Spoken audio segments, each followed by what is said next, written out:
안녕하세요. 저는 30대 후반 여자입니다.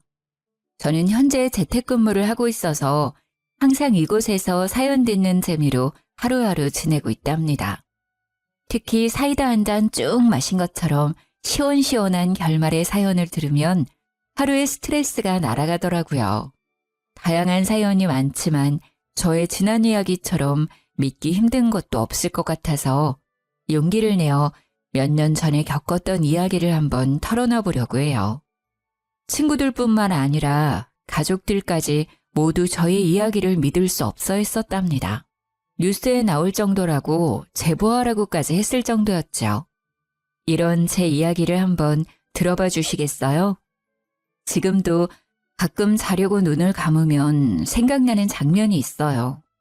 바로 저의 원수 같은 두 사람이 제 앞에서 무릎을 꿇고 눈물을 줄줄 흘리고 있는 모습이죠. 제발 한 번만 봐주면 안 될까? 나도 정말 힘들었어. 몇 년 동안 네 그림자에 숨어 살아야만 했다고. 난 아무 잘못 없어. 다 이 여자 때문이라고 말했잖아. 우리 다시 예전으로 돌아갈 수만 있다면 내가 진짜 당신한테 충성할게. 둘 다 입 좀 닥쳐줄래? 안 그래도 울리는 머리 더 아프니까? 경찰서 끌려갈 각오나 하셔. 저는 제 발목을 끌어안으려는 남편의 손을 발로 팍 밟아버리고 차갑게 돌아섰답니다. 남편이 악소리를 지르며 손을 움켜잡고 바닥을 뒹굴었죠. 어쩌다 이런 지경까지 가게 되었는지 몇 년 전의 이야기를 한번 시작해 볼게요. 저는 몇 년 전에 교통사고를 아주 크게 당해서 거의 6개월이 넘도록 병원에 입원해 있었어요. 사실 이것도 기억이 나지 않고 다 들은 이야기죠. 저는 내내 의식이 없는 채로 있었거든요. 그렇게 6개월을 거진 식물인간 상태로 지내다가 기적적으로 눈을 뜨게 되었답니다. 처음으로 눈을 떠서 주위를 둘러보던 때가 생각이 나네요. 마치 신생아처럼 모든 게 새롭고 이상하게 보이더라고요. 저를 돌봐주던 간병인이 있었는데 제가 움직이자 아주 놀라서 간호사를 부르러 달려가더라고요. 그렇게 정신없이 시간이 흘러갔고 제 친척 언니라는 사람이 저를 퇴원시키러 왔답니다.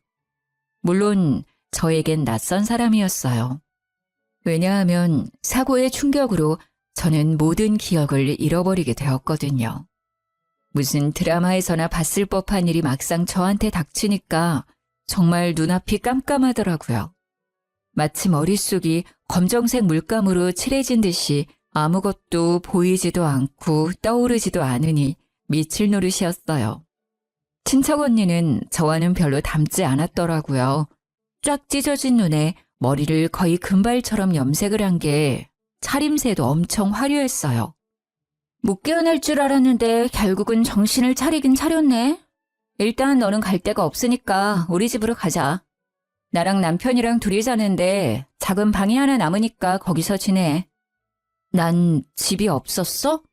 나이가 36인데 직장도 없고? 부모님은? 넌 천의 고아야. 너네 부모님이 너가 아주 어릴 때 돌아가셔서 넌 우리 집에서 빌부터 살았어. 작은 구멍가게 같은 회사 다니긴 했는데 사고 나기 전에 이미 관뒀고. 한마디로 너는 나이만 들고 돈도 없는 백수지. 그럼 지금까지 언니 집에서 얹혀 살았다는 거야? 언니 부모님이랑? 아니 뭐 그건 아니고. 너도 작은 원룸에서 혼자 월세로 살았는데 알다시피 너 6개월 동안 병원에 있었잖아. 그래서 내가 방 뺐지. 그 보증금은 네 병원비로 다 나갔어. 야, 내가 네 병원비도 보태줬다. 나중에 다 갚아. 알았어? 암튼 그만 물어보고 퇴원이나 하자. 언니는 제가 병원에 있는 동안 저를 돌보기가 많이 힘들었던 건지 아주 쌀쌀맞더라고요. 저는 제 처지가 너무 한심하고도 불쌍해서 더욱 주눅이 들었죠. 그렇게 언니가 사는 빌라로 함께 가게 되었답니다. 여러 개의 동이 있는 신축 빌라라서 아파트랑 비슷하더라고요. 근데 엘리베이터가 없어서 3층까지 걸어 올라가야 했어요. 저는 아직 몸이 성치 않아서 그런지 계단 하나하나 오르기가 너무 힘들더라고요.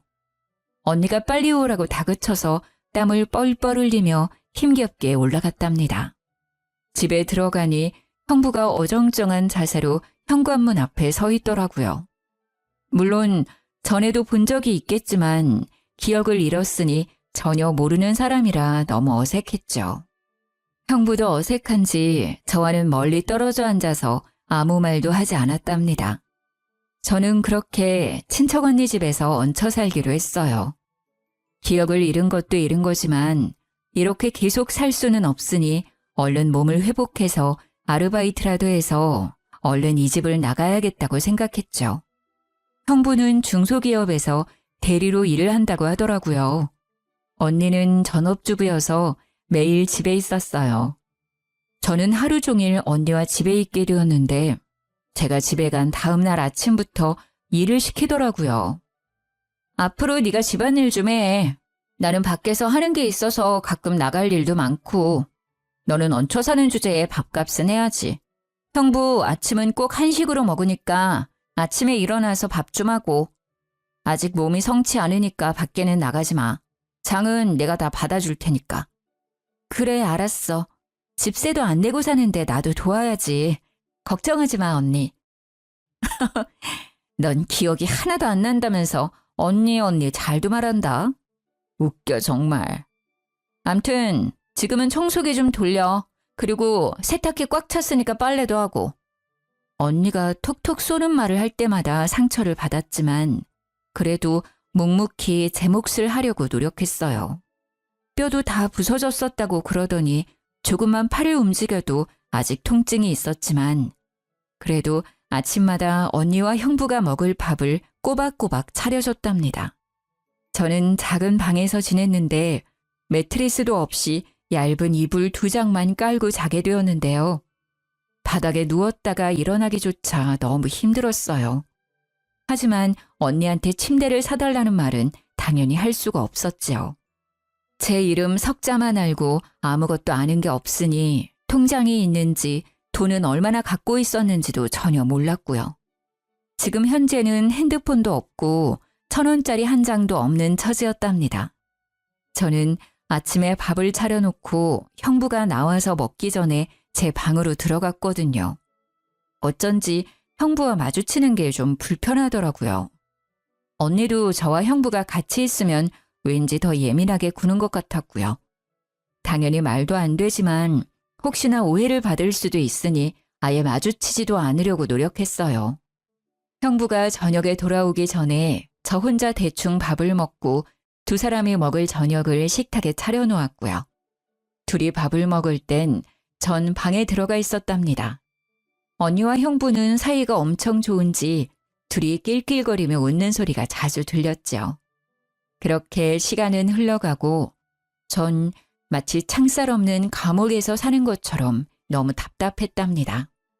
너 바닥 닦을 때 그 밀대로 하지 말고 손걸레로 박박 닦아. 대충대충 하니까 바닥에 때가 덕지덕지 붙었잖아. 너 일 똑바로 안 해? 언니, 내가 아직 팔에 힘이 없어. 그리고 쪼그려 앉으면 무릎이 너무 아파. 그냥 밀대로 하면 안 될까? 내가 대신 2번 밀게. 6개월이나 누워있어 놓고 아프긴 뭐가 아파? 뼈도 예전에 다 붙었겠다. 엄살 떨기는. 잔말 말고 손걸레로 빡빡 문질러. 얼른! 그리고 내가 다시 한번 말하지만 너 절대 안방은 들어가지도 말고 청소도 하지 마. 알았어? 언니가 계속 째려보면서 할 때까지 시키는 바람에 저는 거실 전체를 쭈그린 자세로 손걸레질을 다 해야만 했어요. 서러운 것보다 뼈마디가 찌릿찌릿 통증이 와서 정신이 아득해질 정도였죠. 그날 밤엔 너무 아프고 제 처지가 처량해서 혼자 펑펑 울었답니다. 그나마 안방은 청소를 안 시키는 게 다행으로 느껴질 정도였죠. 안방에 있는 언니와 형부의 웃음소리가 어찌나 큰지 제 방까지 들릴 정도였어요. 저는 이렇게 슬픈데 한 집에 사는 두 사람은 뭐가 저렇게 신나는지 원망스럽더라고요. 거기다 둘은 야식을 엄청 자주 시켜 먹었는데 배달이 오면 안방으로 쏙 가지고 들어가더라고요. 먹는 걸로 구차하게 말하고 싶지 않아서 그저 모르는 척 했는데요. 너무 화가 나는 건 다음날 아침에 주방으로 나가보면 야식을 먹은 일회용 용기와 쓰레기가 널브러져 있었죠. 제가 아침밥을 차려야 하니까 어쩔 수 없이 이를 악물고 치울 수밖에 없었어요. 그래도 언니는 나한테 하나뿐인 가족인데 왜 이렇게 나를 힘들게 하는지 이해가 되지 않았어요. 제가 어릴 때부터 언니 집에서 빌붙어 살아서 저를 미워하는 걸까 하는 마음도 들었죠. 어느 날 언니가 외출하고 저 혼자 있었는데 아직 대낮인데 형부가 집에 왔더라고요. 저는 너무 놀라서 방으로 들어가려 했는데 형부가 말을 거는 게 아니겠어요? 아유, 뭘 피하고 그래. 우리 다 가족이잖아. 편하게 해, 편하게, 처제. 아, 네. 제가 기억을 못해서 그런지 좀 어색해서 그래요. 제가 얹혀 사는 입장이라 죄송하기도 하고요. 죄송하긴. 처제 집이니까 편하게 지내면 돼. 그리고 나랑 너랑 얼마나 친한 사이였는데. 내가 이런 말까지 하긴 좀 그런데 처음 봤을 때 진짜 이뻤는데 말이야. 병원에서 앓고 나더니 확 늙어버렸네. 언니가 있을 땐 말 한마디도 없다가 갑자기 반말을 하면서 너라고까지 하니까 기분이 너무 나쁘더라고요. 분위기도 이상해지고 그래서 슬그머니 부엌으로 자리를 피했어요. 할 게 없으니 저녁 준비나 일찍 하려고 냉장고에서 채소를 꺼내서 썰기 시작했죠. 아니 그런데 형부가 부엌까지 따라 들어오는 거예요. 저는 모른 채 하고 요리만 계속하고 있었고 형부는 옆에서 저를 은근한 눈빛으로 바라보는데 진짜 짜증이 나더라고요. 진짜 신기한 게 기억 다 잃었다면서 어떻게 요리하는 건 다 기억해? 심지어 맛도 예전이랑 똑같아. 난 네가 해줬던 김치찌개 참 좋아했거든. 오늘 김치찌개 해줄래? 어느새 제 바로 옆까지 와서는 이런 말을 하는데 소름이 쫙 끼치는 거 있죠. 근데 갑자기 형부가 제 손을 덥석 잡는 게 아니겠어요? 저는 너무 놀라서 형부 손을 팍 쳐버렸어요. 지금 뭐 하는 거예요? 아까부터 이상한 말이나 하고 그 기분 나쁜 눈빛은 또 뭐예요? 언니한테 다 말해도 돼요? 저는 다 내동댕이 쳐버리고 방으로 들어와서 문을 잠가버렸어요. 밖에서는 한동안 아무 소리도 없다가 텔레비전 소리가 나더라고요. 저는 밖으로 나가기가 싫어서 그대로 잠을 자버렸어요. 시간이 얼마나 지났을까 갑자기 제 방문을 부서져라 쾅쾅 치는 거예요. 깜짝 놀라서 잠에서 깼는데 언니의 화난 목소리가 들렸어요. 야, 문 열어. 너 뭐 하는 거야? 지금이 몇 시인데 밥도 안 해놨어. 형부도 굶고 있었잖아. 당장 문 안 열어? 저는 얼른 방문을 빼꼼 열었는데 언니가 팍 젖히고 들어왔답니다. 너 지금 잔 거야? 이제 아주 간이 배 밖으로 나왔구만. 전기세 10원도 안 내고 얹혀 사는 주제에 새끼 밥하라는 게 그렇게 어렵냐? 나 지금 배고파 죽겠는데 어떻게 책임질 거야? 미안해. 내가 금방 차려줄게. 언니 샤워하는 동안 다 해놓을 테니까 얼른 먼저 씻어.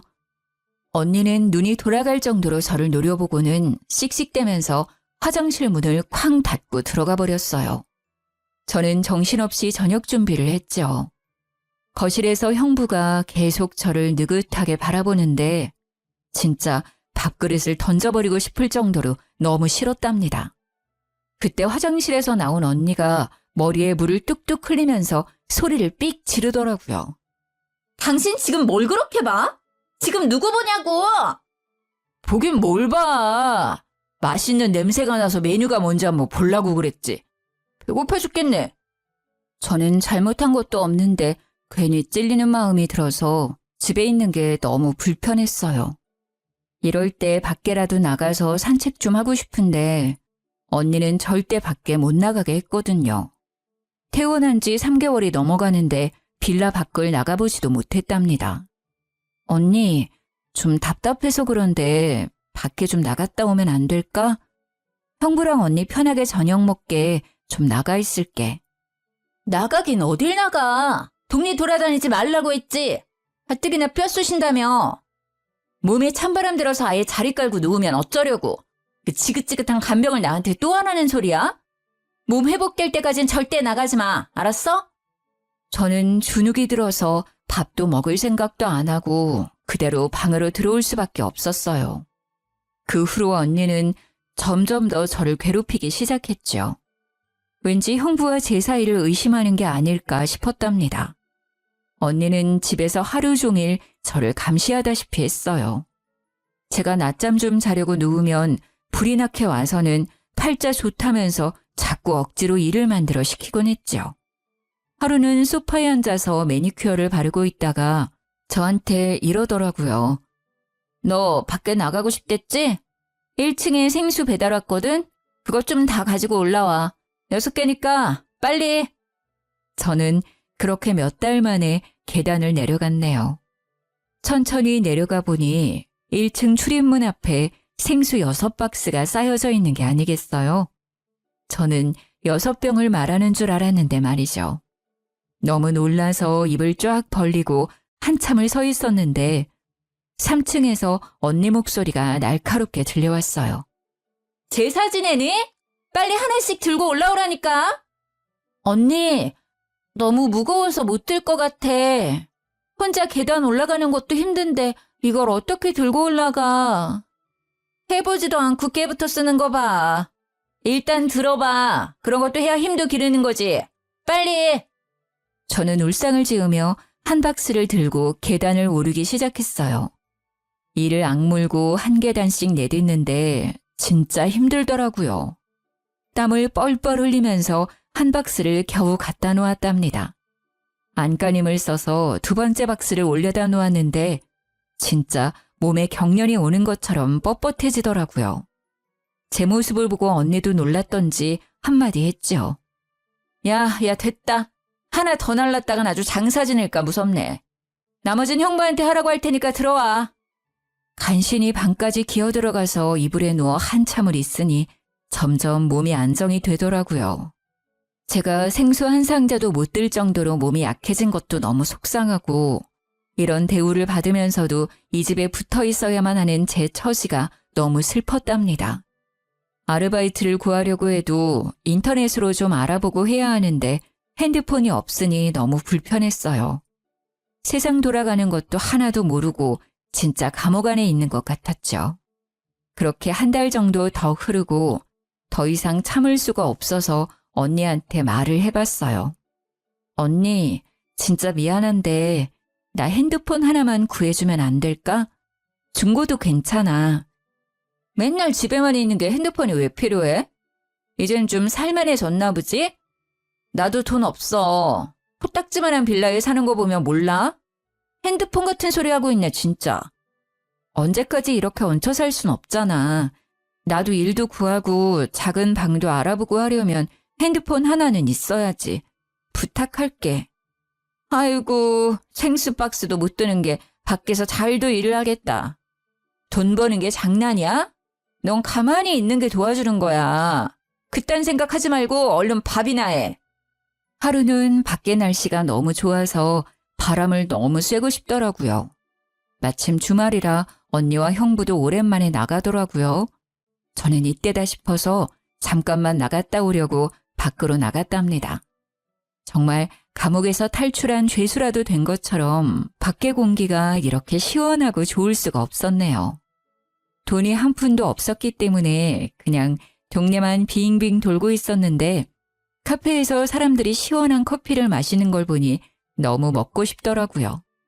그래서 멍하니 카페 안을 들여다보고 있었어요. 그때 누군가 제 어깨를 톡톡 치는 게 아니겠어요?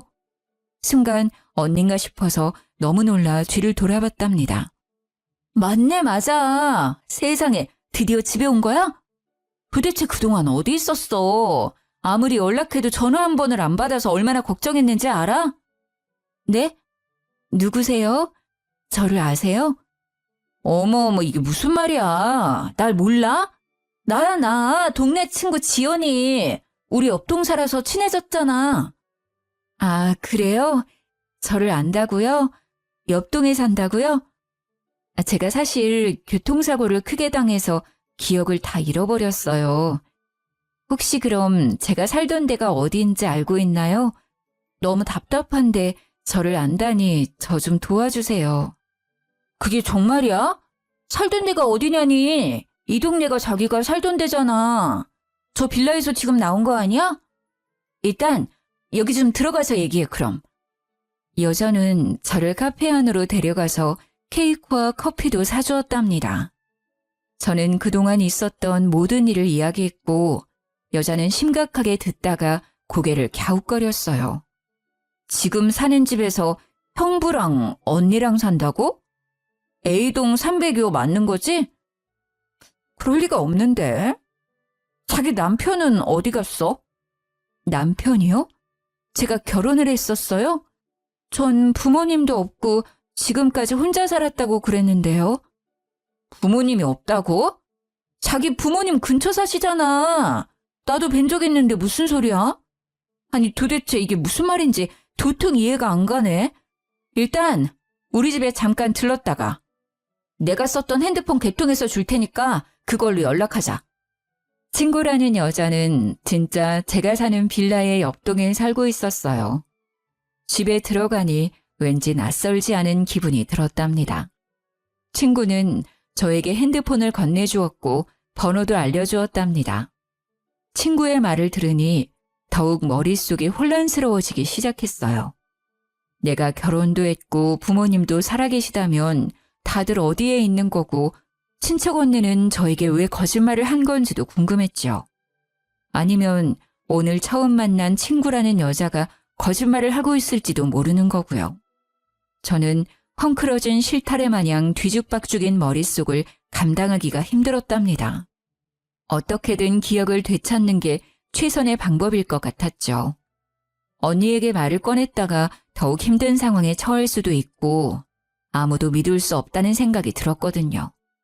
저는 친구에게 받은 핸드폰으로 기억을 찾기 위해 여러모로 검색도 해보고 방법도 찾아보기 시작했어요. 하지만 쉽게 돌아오지 않는 기억에 하루하루 좌절만 더해갔답니다. 기억을 찾으려고 노력할수록 머리가 띵하게 아프거나 이명이 생길 정도로 멍해지는 날들이 늘어갔어요. 그럴 때는 아무것도 하지 못하고 누워있거나 앉아있어야 좀 진정이 될 정도였죠. 그날도 갑자기 귓속부터 삐익 울리며 머리 전체가 쿵쿵 울리길래 거실 소파에 주저앉아 있었어요. 안방에서 나온 언니가 저를 보더니 소리를 지르더라고요. 야, 앉아서 뭐하니? 형 볼 시간 다 됐는데 쌀도 안 씻어놨네. 이게 또 기어오르려고 아주. 당장 안 일어나? 저는 대답도 못할 정도로 머리가 울려서 그저 얼굴만 찡그리고 움직이지 못하고 있었어요. 언니는 제가 대답을 안 하자 더욱 화를 내기 시작했죠. 이게 이젠 대꾸도 하네? 그래, 내가 지금까지 너무 착하게 대했지? 이게 아주 기어올라. 언니는 순식간에 제 머리채를 잡고 흔들기 시작했답니다. 저는 너무 아파서 악 소리를 질러댔어요. 언니는 제 머리를 좌우로 흔들어대더니 팍 놓아버리더라고요. 제가 바닥에 주저앉아 있자 제 뒤통수를 빡 갈기는 게 아니겠어요? 저는 순간 억 소리를 지르며 몸이 앞으로 구부러졌죠. 갑자기 머릿속에서 번개가 치는 것처럼 번쩍하더니 마치 전선이 이어지는 것 같이 찌릿찌릿하더라고요. 나 너무 머리가 아파. 이게 무슨 짓이야? 왜 머리채를 잡아? 진짜 언니 맞아? 왜 이렇게 나를 괴롭혀? 저는 언니를 돌아보고 소리를 질렀어요. 그때 또 귀가 멍해지더니 머릿속에 전기가 오르는 것 같았어요. 그러면서 순간적으로 예전 기억이 사진처럼 짧게 스쳐 지나갔죠. 저는 기억이 조금씩 돌아오고 있다는 걸 본능적으로 느낄 수 있었답니다. 그런데 정말 이상한 게 스쳐 지나간 기억 중에서 형부의 얼굴이 선명하게 보였다는 점이었어요. 저는 형부가 너무 불편하고 싫은 마음까지 있어서 그런지 왜 형부의 얼굴이 크게 보였는지 이상했죠. 예전에 형부가 말한 대로 진짜 친한 사이였나 싶은 생각도 들었답니다. 언니의 감시를 받으며 집에서만 지내야 하는 시간이 계속되었지만 핸드폰이 있었기 때문에 친구와 연락하면서 점점 저에 대해 더 알아갈 수 있었어요. 저는 사고 당하기 전까지도 직장에 다녔었는데 심지어 꽤 괜찮은 회사였더라고요. 혹시나 하고 제가 일했다는 부서에 전화를 해봤는데 전화를 받은 직원이 진짜 저를 알고 반가워하는 게 아니겠어요? 대리님, 도대체 어떻게 된 거예요? 오랫동안 출근을 안 하시더니 하루아침에 갑자기 그만두셔서 얼마나 걱정을 했는지 아세요? 아, 저 정말 미안한데 나중에 다 설명해 줄 테니까 혹시 저에 관한 서류 좀 받아볼 수 있을까요? 인사팀에 좀 요청 좀 해주시겠어요? 직원은 제 인사 기록을 메일로 보내주었고 저는 이제야 제 이름이 뭔지 무슨 삶을 살았었는지 조금은 확인할 수 있었어요. 확실한 건 친구의 말이 사실이었고 친척 언니의 말은 모두 거짓일 가능성이 커졌다는 거였죠. 이제 보니 언니가 알려준 제 이름조차 가짜였거든요. 저는 솟구쳐오르는 분노를 숨기면서 예전과 똑같이 언니를 대했어요. 언니가 외출해서 안방에 들어갈 날만을 기다렸죠. 언니는 나갈 때마다 안방문을 잠그고 다니는데 예전에 청소할 때 열쇠 꾸러미를 발견한 적이 있었거든요. 아마도 그 꾸러미 중에 안방 열쇠도 있을 것 같다는 확신이 들어서 열쇠 꾸러미는 제 방에 숨겨놓고 있었답니다. 그렇게 안방에 들어갈 기회만 호시탐탐 노리고 있었는데요. 드디어 언니가 친구들을 만난다며 쫙 빼입고는 외출을 하더라고요. 저는 언니가 나가자마자 열쇠 꾸러미들의 열쇠를 모두 다 넣어보고 안방 열쇠를 찾을 수 있었어요. 그리고 안방으로 들어가게 되었죠. 딱 들어가자마자 머릿속에서 어떤 기억이 싹 스쳐가면서 침대며 가구 배치가 낯설지가 않다고 느꼈답니다. 저는 옷장을 열어서 알아낼 게 없는지 다 뒤져보기 시작했죠. 그런데 옷장에 아무렇게나 쌓여있는 옷들을 봤는데 친척 언니가 평소에 입는 옷들은 아니더라고요. 언니의 스타일과도 거리가 멀었고 오히려 제 취향에 가깝다는 생각이 들었어요. 그렇게 열심히 훑어보고 있는데 옷장 뒤쪽에서 딱딱한 게 만져지더라고요. 무슨 커다란 액자 같아서 낑낑대면서 꺼내봤죠. 저는 액자 속의 사진을 보고 너무 충격을 받아 입을 다물 수가 없었답니다. 결혼사진이었는데 형부 옆에서 웃고 있는 건 다름 아닌 저였기 때문이죠. 갑자기 눈앞이 흐릿해지더니 저는 그만 까무러치고 말았어요. 얼마나 시간이 흘렀는지 깨어나 보니 제가 액자 앞에서 쓰러져 있더라고요. 정신을 차려보니 머리도 깨질 듯이 아파왔어요. 저는 한참 동안 머리를 손으로 꽉 누르면서 통증이 멈추길 기다렸고 동시에 모든 기억이 돌아왔다는 걸 직감적으로 깨달았답니다. 그동안 있었던 모든 일들이 파노라마처럼 빠르게 스쳐 지나갔고 제가 처한 기막힌 현실도 깨달을 수 있었어요. 저는 충격과 배신감으로 몸을 부들부들 떨면서 눈물을 줄줄 흘렸답니다. 저를 퇴원시키고 이 집으로 데려온 친척 언니는 바로 남편의 상간녀였습니다. 그 여자와 처음 대면하던 날이 떠오르더라고요. 남편은 꽤나 자상한 성격이었고 퇴근 시간도 잘 지켰기 때문에 바람을 필 거라는 생각은 전혀 하지 못했었어요. 저도 회사 일이 너무 바쁘고 피곤해서 사실 남편에게 신경을 덜 쓰기도 했죠. 나이가 꽤 있는데도 아직 아이가 생기지 않은 것도 남편과 사이가 멀어지는 하나의 이유였을 거예요. 어느 날 어떤 여자가 대뜸 전화를 했더라고요. 김민철 씨 와이프 되시죠? 오늘 시간 되면 좀 만나죠. 남편에 대해 할 말이 있어요. 누구신데 갑자기 전화해서 남편 얘기를 꺼내시죠? 무슨 일인지도 모르고 그쪽 신상도 모르는데 내가 왜 그쪽을 만나야 돼요? 만나서 할 얘기니까 그렇죠. 저랑 그 사람 사랑하는 사이예요. 이 정도면 만날 이유는 충분하죠? 상간녀가 뭐 일이 당당한지 당황스럽고 남편이 그동안 저 몰래 다른 여자를 만났다는 게 믿기지가 않더라고요. 하지만 어차피 벌어진 일이고 증거라도 확실히 남겨야겠다 싶어서 그날 저녁에 카페에서 상간녀를 만났답니다. 민철 씨가 아직 내 얘기 안 했어요? 이혼 좀 해줘요. 민철 씨는 그쪽이랑 너무 헤어지고 싶어 해요. 참나. 그러니까 둘이 사랑하는 사이라는 거죠? 근데 왜 남편은 나한테 한마디도 안 꺼냈을까요? 그러니까 내가 이렇게 나선 거예요. 그쪽만 물러나면 되니까 이혼 좀 하라고요. 그건 우리 부부 사이의 일이니까 그쪽은 상관 말아요. 할지 안 할지는 내가 정하는 거니까 주제넘게 끼지 말고. 나는 자리를 박차고 나와 당장 집으로 가서 남편에게 녹음한 걸 들려주며 따져 물었죠. 그렇게 이혼을 바라면서 왜 숨겼어? 기다려. 내가 상간녀 소송 먼저 하고 이혼 소송도 바로 걸어줄 테니까. 여보, 제발 이혼만은 안 돼. 내가 정말 잘못했어. 한순간의 실수였어. 정말이야. 이젠 다시 안 만날게. 내가 헤어지자고 하니까 그 여자가 정신이 나가서 당신한테 말했나 봐. 내가 정리할게. 제발. 남편이 상간녀와 헤어지려고 하자 상간녀가 폭발해서 저한테 모든 걸 다 밝힌 모양이더라고요. 그날부터 남편은 이혼은 절대 안 된다고 매일같이 매달렸답니다. 그와 동시에 상간녀는 저한테 매일 밤 전화를 해서 이혼하라고 소리를 질러댔죠. 진짜 지옥 같은 시간들이었어요. 저는 도저히 참을 수 없어서 양가 부모님한테 모두 털어놓고 이혼 소송을 진행하기로 마음을 먹었답니다.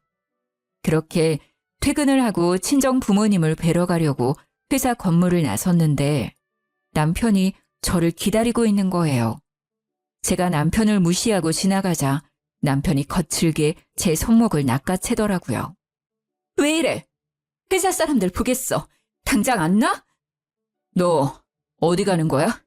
내가 부모님한텐 절대 말하지 말라고 했잖아. 다 정리했다니까?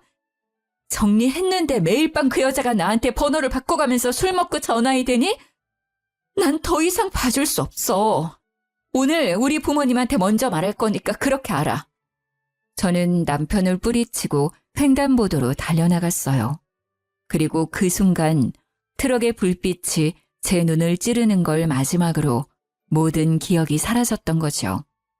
저는 남편 때문에 흥분해서 신호를 미처 보지 못하고 차도로 뛰어들었고 그렇게 트럭에 치여 사고가 나게 된 것이었답니다. 모든 기억을 찾은 저는 남편에게 전화를 걸었어요. 남편이 능글맞은 목소리로 전화를 받더군요. 처제가 웬일로 나한테 전화를 다 했어? 무슨 일이야?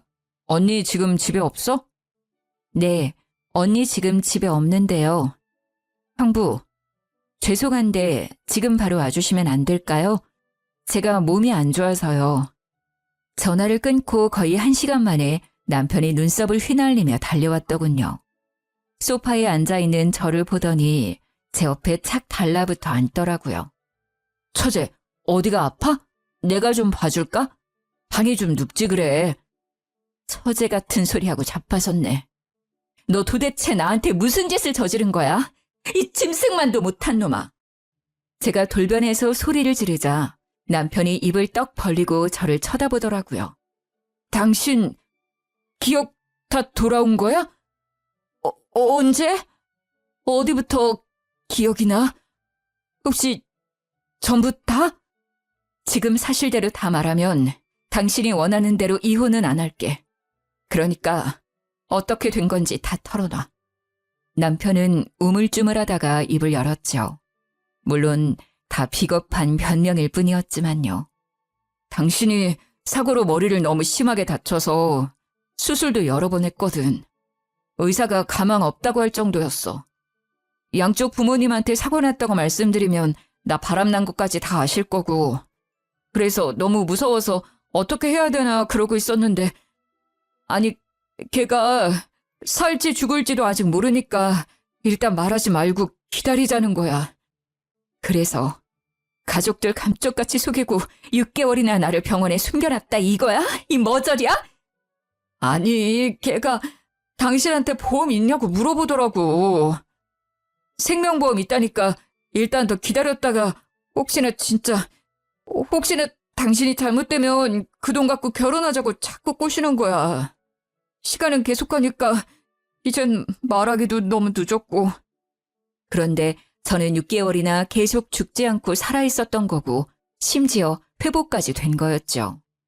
그동안 남편은 제 가족들에게 제가 여행을 갔다느니 너무 바쁘다느니 계속 핑계를 대며 집에 찾아오지 못하게 막기까지 했던 것이요. 심지어 제 회사에 찾아가서는 제가 아프다면서 대신 사직서까지 제출했다는 거예요. 하루가 멀다 하고 야근까지 해가면서 치열하게 지켰던 자리였는데 제 보호자의 위치에 있다는 걸 이용해서 제 커리어까지 망가뜨린 거죠. 저는 남편이 벌인 이 기막히고 파렴치한 일에 치가 떨렸어요. 당신, 나랑 이혼하기 싫다면서. 그럼 내가 깨어났으면 예전처럼 잘 지낼 수 있었잖아.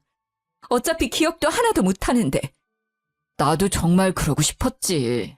근데 걔가 당신이 아무것도 기억 못하는 거 알고는 일을 이렇게 버린 거야. 난 진짜 하늘에 맹세코 당신을 속이고 싶지 않았어. 근데 걔가 협조 안 하면 부모님이랑 회사에도 다 알린다고 협박을 하는 거야. 진짜 나 걔 때문에 인생 조졌어, 여보. 다 걔가 꾸민 일이야. 믿어줘, 제발. 너희 둘이 짜고 나를 집에 데려와서 그렇게 식모처럼 부려먹었는데 걔 혼자 꾸민 거라고? 손뼉도 마주쳐야 소리가 나는 법이야. 너는 하기 싫었다면서 밤마다 그년이랑 그렇게 신나게 웃어댔어? 제가 남편을 쏘아보며 따지고 있는데 현관문 여는 소리가 들렸어요.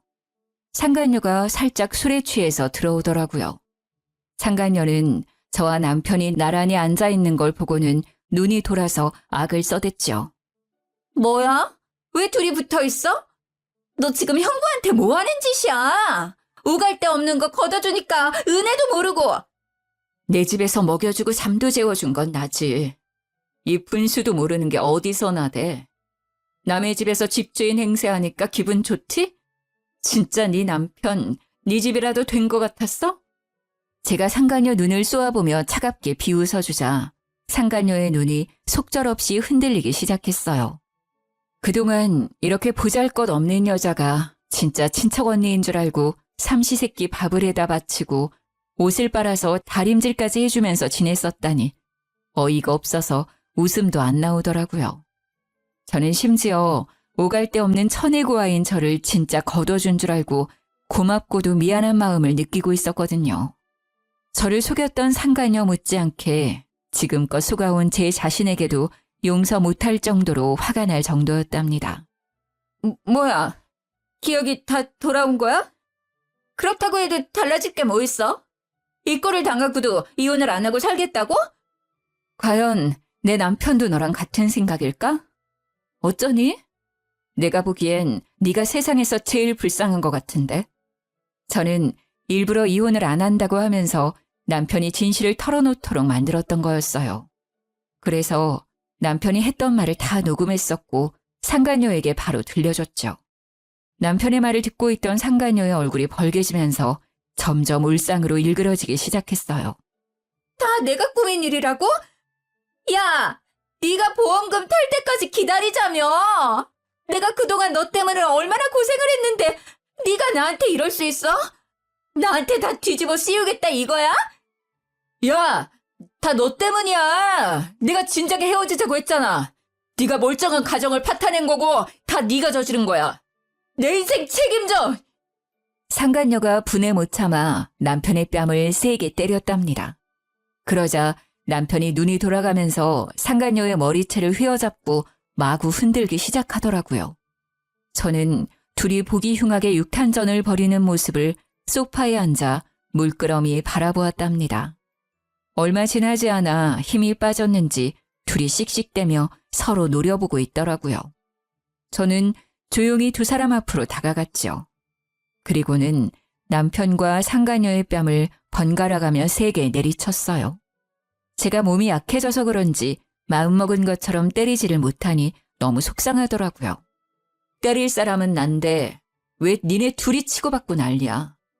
서로 그만 탓하고 너희 둘이 사이좋게 같이 콩밥 먹으러 들어갈 거니까 각오나 하고 있어. 그때 남편이 무릎을 꿇고는 종아리를 잡고 늘어졌어요. 상간녀도 그 옆에 털썩 주저앉더라고요. 여보, 제발 한 번만 용서해줘. 앞으로 허튼 짓 안 하고 당신 말만 듣고 살게. 제발 한 번만 믿어줘. 아니, 솔직히 우리가 무슨 잘못을 했어? 사고로 다친 사람 옆에서 간병해주고 병원비 내주고 집까지 데려와서 돌봐준 건데? 뭘로 콩밥을 먹일 건데? 법이나 알고 그딴 소리 하는 거야? 따지고 보니 그러네. 내가 남편이고 보호자인데 내가 사고 난 배우자 돌봐준 걸로 감옥을 갈 순 없잖아. 그러는 너는 법을 잘 아나 봐? 그니까 누구 말이 맞을지 두고 보자고. 경찰 오면 얘기하라고. 뭐? 경찰? 내가 왜? 내가 왜 경찰서에 가야 돼? 상간녀가 저를 위협하듯이 확 다가와서 때릴 것 같은 포즈를 취하는 게 아니겠어요? 자기의 잘못을 전혀 반성하지 않는 모습에 기가 막히더라고요. 그때 마침 제 연락을 받고 오신 친정 부모님이 현관문을 박차고 들어오셨답니다. 이 짐승만도 못한 놈아. 네가 감히 우리를 속이고 내 딸을 못 보게 숨겼다 이거야? 바람까지 핀 주제에? 너 이놈, 오늘 네 제삿날이다. 친정아버지는 남편을 마구잡이로 때리기 시작했어요. 남편은 몸을 수그린 채 맞기만 하고 있었답니다. 친정어머니는 그 사이에 상간녀의 머리채를 잡고 마구 쥐어뜯기 시작하셨죠. 상간녀의 비명소리가 어찌나 큰지 빌라 전체에 울려 퍼질 정도였어요. 그 소란이 벌어지는 사이 미리 연락해두었던 경찰도 집으로 들어왔답니다. 두 사람은 나란히 수갑이 채워진 채로 현장에서 체포되었어요. 밤에 소란스러운 소리와 경찰까지 출동하자 빌라 앞은 구경하는 사람들로 가득했죠. 저는 부끄러운 건 아는지 얼굴을 애써 가리며 경찰차에 오르는 두 사람을 창가로 바라보았답니다. 그날 이후로 남편과는 다시는 만나지 않았어요. 두 사람은 죄질이 워낙 나빴기 때문에 다양한 죄목을 적용받아서 재판을 앞두고 있는 형편이 되었죠. 변호사 말로는 감옥에 갈 확률이 높다고 하더라고요. 제가 건 이혼 소송과 상간녀 소송은 그 두 사람에겐 제일 약한 재판이었을 거예요. 저는 위자료로 공동명의였던 빌라를 받을 수 있었답니다. 상간녀에게 위자료를 받아낸 것은 당연한 거였고요. 저는 그 집에서 당했던 일은 생각도 하기 싫었기에 바로 빌라를 팔아버렸어요. 그리고 지금은 친정 부모님과 함께 지내고 있답니다. 아직 사고 후유증으로 몸이 약해진 상태라서 간단한 재택근무를 하면서 지내고 있죠. 부모님의 보살핌을 받으며 음식도 잘 챙겨 먹다 보니 확실히 점점 몸이 나아지는 기분이 든답니다. 점점 원래의 제 삶과 일상으로 돌아오고 있죠. 하지만 지금도 가끔 밤에 악몽을 꾸기도 해요. 아직도 그 빌라의 작은 방에서 노예처럼 지내면서 혼자 울며 잠들었던 날들이 떠올라 가슴이 철렁하기도 하고요. 저한테 어떻게 그런 일이 벌어졌는지 기가 막힐 뿐이죠. 그것도 평생을 약속했던 남편이란 사람한테 그런 일을 당하다니. 그를 사랑하고 선택했던 제 삶이 쓸모없이 느껴지는 날도 많았답니다. 하지만 이제는 다 털어내고 다시 앞으로 나아가야겠죠. 지금 이 사연을 들으시는 분들도 힘든 일이 분명히 있으실 거예요. 하지만 우리 다시 힘을 내서 이겨내보아요. 지금까지 제 사연을 들어주셔서 감사합니다. 행복하세요.